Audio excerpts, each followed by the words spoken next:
Hi, my name is Lee Isaac Chung, and I'm going to walk through some visual references and inspirations for the movie Twisters.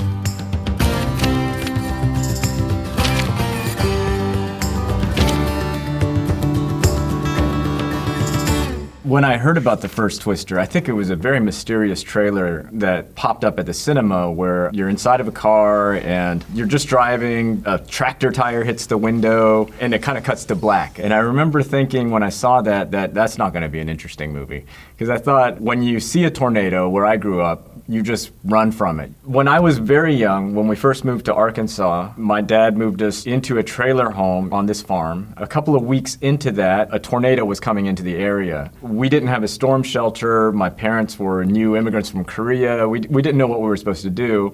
So my dad took us in a pickup truck and drove us to this place where he said, we're gonna climb down into this low part of the ground and hide out if the tornado comes. And I remember that being quite a traumatic experience as like a 4 or 5-year-old. But when I watched the movie Twister, the first scene is this family running from a farm and trying to hide out this tornado, and instantly I was sucked in. I remember telling my parents that reminded me so much of when we were running from that night tornado. It was an instant connection.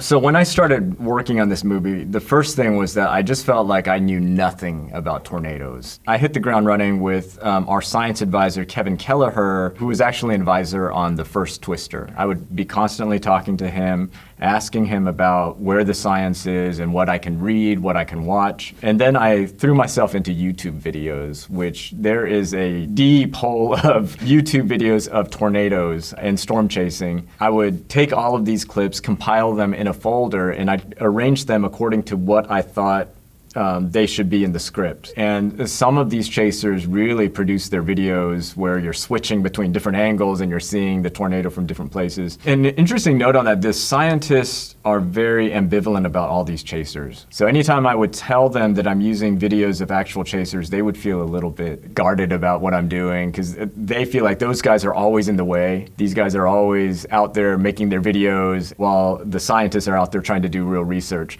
So some of that in the movie is actually from real life, and I would try not to tell the scientists how much YouTube video I was using as a reference because it was a sore subject for them. And it was fun. When we were there, we brought in a lot of actual storm chasers into our scenes. So in the background, you have these real storm chasers with their real vehicles that are decked out. And they would come and talk to us, and there were a lot of interesting characters in that bunch. I love that on this page we have Jaws. Jaws was definitely a huge reference for me. This story about trying to figure out what to do about the shark with these 3 characters coming together essentially, with each of them having a very different personality. One of the things that I introduced in the movie were yellow barrels as a result, because these yellow barrels were indicative of where the shark was many times. He developed a language, I feel, cinematically, of really showing more the detailed effects of where a monster is, rather than just showing the monster. So that was a real touch point for me as I tried to show our tornado, which I believe to be a monster. I tried to show a lot of the effects, like the way that it would make a stop sign spin, or the way that it would make the windshield wiper get caught. But in general, Spielberg was a very huge reference. War of the Worlds. I watched this one a lot, not just for story, but also for framing, because I knew that this film, the monster is very high up in the air. So that would just be like Tom Cruise right here would be looking at a tornado. I could very well let this be a Twisters frame. So that was a big reference for me visually. Just to see how he was telling that story. Al Nelson at Skywalker Sound, who did our sound design for the tornadoes, he was trying to create a voice for the tornadoes so that it's not just this inanimate object or an object that has no personality, but he wanted it to have an organic living voice. He wanted a kind of lonely sound to it, so it was wolves, seals, and it was horses. So those sounds he put in, he changed the speed of them, and he kind of cleaned them up and different things, and he integrated them into the tornado. Hopefully people feel it in some visceral way, that this tornado has a voice. So I had used weather very little in my previous films, and that's typically because I've been making very low-budget movies, and it tends to be quite a nightmare to shoot with rain towers and things like that. But on this movie, I knew that if I wanted rain, then I'd be able to get it. If I wanted wind, I'd be able to get it. And I went to town with it. I thought, I'm going to really try to use this and use it very well and learn from the masters. What have they done with weather? So Kurosawa, I felt like it all started with him for me. I went back and watched Seven Samurai, and Seven Samurai has some incredible scenes and sequences with rain, and I knew that I would be using a lot of rain in this film. And Ron, it has so much texture within the wind that's in the story. And watching the way that he uses his camera in opposition to the elements, or in conjunction, like there are things that he would do to create much more of an impact of the weather effects. So that's something that I was trying to do as well with the way that we were moving the camera. If wind is going in one direction, we try to counter it and just create more of a dynamic energy. By the way, this Wizard of Oz thing, I'm really happy this was here because Kate's journey to me, a tornado affects Kate's life and she's kind of transported to this new place and she has to find a way back home. That wasn't really in the script, but in my mind, I just felt like there's some similar tie between Kate's journey and Dorothy's journey. And at the end, when I was figuring out how do I frame the ending of the movie, when Kate is surrounded by her friends, this was the exact frame that I showed to our cinematographer and our camera operator that ultimately we're going to land on this type of a frame. I tried to be very intuitive about how I was modernizing or making Twisters contemporary in the present day. I have a deep affinity and love for the first Twister, so I let that be my anchor. But I also didn't let it be some kind of chain. Like I wanted to make sure that we're making a whole new movie with whole new characters and a whole new science project, but one in which we really love the world of that original film. And I decided I'm just going to follow my own intuition and the things that give me delight, see where that leads. So this is my toy box, and I'm just going to play.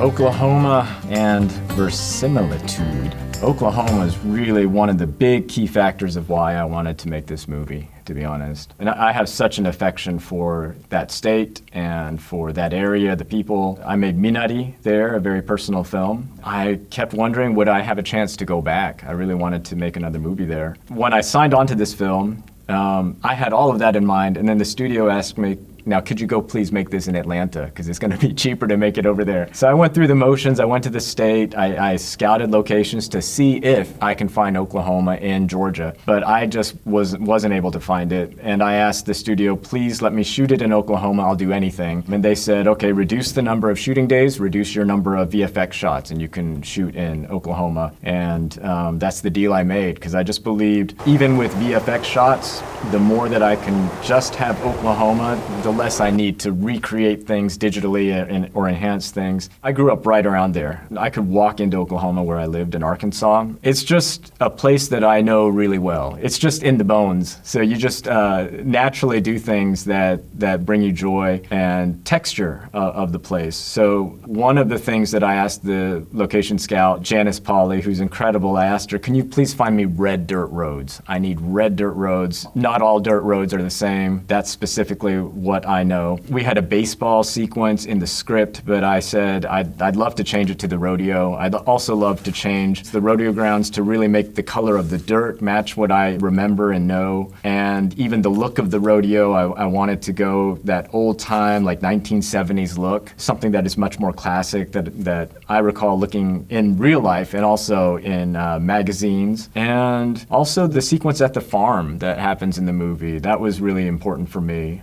I tend to be very easygoing on set. I try not to micromanage, and I felt like on that day I was very much in the weeds with making sure that they portray what a farm looks like. Just because some of our team, they hadn't ever been really on a farm. So I was very particular about gloves and the way that the dirt should be on the shirt and stuff like that. So I do notice when it comes to details of the landscape and place, I just want to get it right.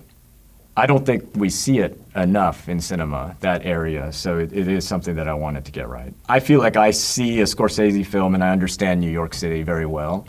Or if it's a Paul Thomas Anderson film in Los Angeles, I know that he knows the place and he picks up on these little mundane details of the place. And I kind of hope to do that too with this area that I love.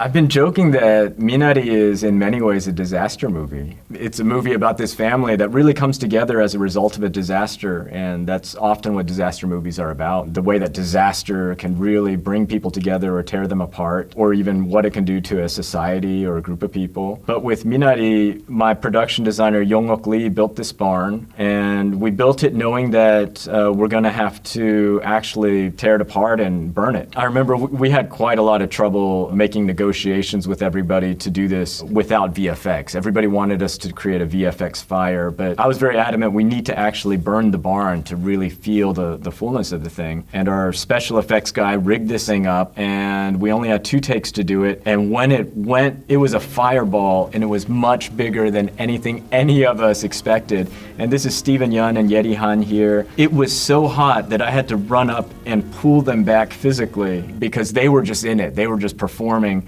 And I felt from a distance, I could feel the heat of it. And once I came to my senses after seeing this giant fireball, I ran up and I pulled them back and we reset and continued filming. They were just in awe, as were a lot of us on set. And when I was editing the movie, this scene I would go back to over and over again because I just felt like it expressed something so visceral and unexplainable, mysterious, and it did the job of really transforming these characters. And I wondered, what would it be like to make an entire movie where that is happening over and over again? And when I got the script for Twisters, it was an aha moment. I could feel like my new fireballs were these tornadoes, and I could really use those as a way to tell this story about people. I'm hoping for that sense of awe.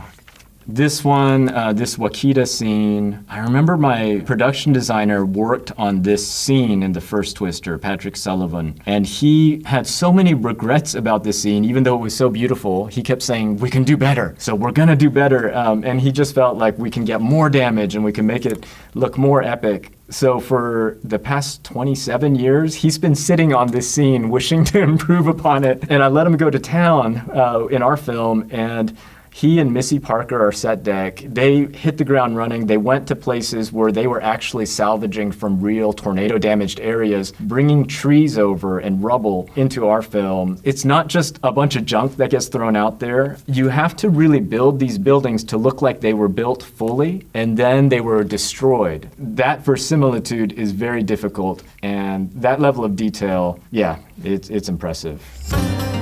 I love all of these Howard Hawks movies in the 1940s, and there are many other filmmakers who were doing these films. Preston Sturges was one, Billy Wilder. They were doing these movies in which often it'd be a divorced couple. The question in the movie is, will this couple ever come back together? And more often than not, what is missing in their lives is adventure. It's almost a purpose for that adventure to exist in the movie, simply as a means to get the 2 people back together. Michael Crichton and his wife, they were the ones who decided we need to bring back His Girl Friday into this story of Twister, and they're the ones who implemented that. I thought it was brilliant. It's 2 people who share a similar interest, and that's what I was hoping with Twisters, that Glenn's character, Daisy's character, you see the shared affinity, and it brings them together. I would listen to the soundtrack of Fire of Love while I was making this film, and I recommended that all of the actors watch Fire of Love because I wanted them to understand that at the core, this film is about a relationship, and I love that this relationship between these 2 is really informed by a shared reverence for nature, one that leads them to the brink of disaster. I mean, they actually got so sucked into it that their lives were consumed by an actual volcano. And I just thought that relationship and love story was very fascinating. Daisy so loved this movie that she wanted a camera in Twisters. She said she also wants to be a photographer. That ended up being a part of her character, and it specifically came from Fire of Love. In some ways, I kind of felt like we have gone through a time of trauma and fear in society, and I thought it's interesting to be making this movie now when we went through this weird time. Now we're wondering, how do we get back out there? Do we look for ways to simply be safe and hiding and away and in New York City the way that she does? Or what of her past can she go back to and really explore and go back to and honor and embrace? I've generally felt in my life that the people who annoy me most most are the people who have traits that I myself wish I did not have. And I felt like Kate must be running from certain aspects of herself, and those aspects are in Tyler. So I was hoping that'd be a nice romance between Kate and somebody who has all these qualities of herself that she's been really wanting to bury and remove, and she might actually hate. And that creates this nice love-hate tension and relationship. I asked Glenn to be really annoying to her in the beginning, and it was fun. I could tell he really relished doing that. But what I love was that Daisy always stood her ground, and that just made her so much cooler. There were so many scenes where she would do something, and she was just not falling prey to Tyler's charms or to his teases, and it just made her so much of a better character to me. I kind of see myself as Kate. In many ways. I grew up on a farm. I headed to the cities. I felt like I need to run away from this identity. Also, when I was a kid, I loved Spielberg movies, Amblin movies. Those were my favorite movies. When I got to college, I found out that those are not very sophisticated. Just as I was trying to remove any bits of my Ozark hillbilly farming identity, I was squashing even that side, and I was really trying to develop tastes and all these different things. I think it wasn't until maybe my daughter was born that I just thought all of that stuff, all of those concerns, maybe I take life a little too seriously or even tastes of films too seriously. And I started to see things more through her eyes as a kid. And then in wanting to do my next project after Minari, I just wanted to be a kid again. And there's an element to Kate's story where she just has to capture that childlike joy and go back to what she was always loving. Thank you so much for watching, for listening. I hope you all will take a chance to go out there and find some awe.